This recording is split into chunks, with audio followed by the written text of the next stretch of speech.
Marine Le Pen, présidente du groupe Rassemblement national à l'Assemblée nationale, se trouve dans une situation délicate alors que la Cour d'appel de Paris doit rendre sa décision le 7 juillet concernant le dossier des assistants parlementaires du Front national.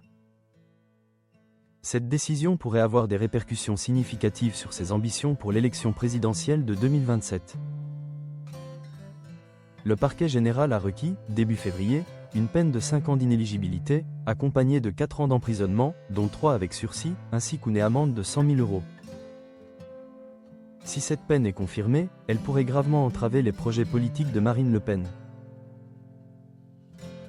Lors d'une interview sur BFM TV le 25 février, elle a exprimé sa détermination, affirmant « Si la Cour d'appel applique le droit, nous serons relaxés, tout en reconnaissant que plusieurs scénarios demeurent envisageables. »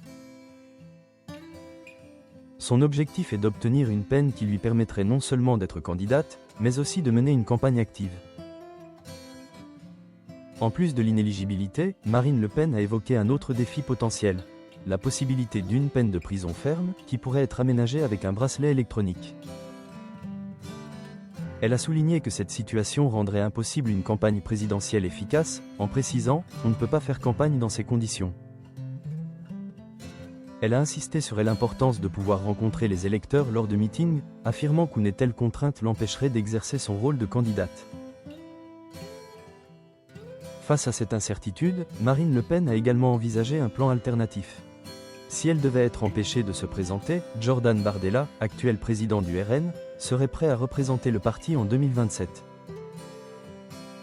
Elle a tenu à préciser que ce passage de relais ne signifierait pas qu'il serait sous sa tutelle, affirmant que Bardella déciderait de la place qu'elle pourrait occuper à ses côtés. Les rôles restent à définir, mais l'idée d'une campagne sans elle est désormais sur la table.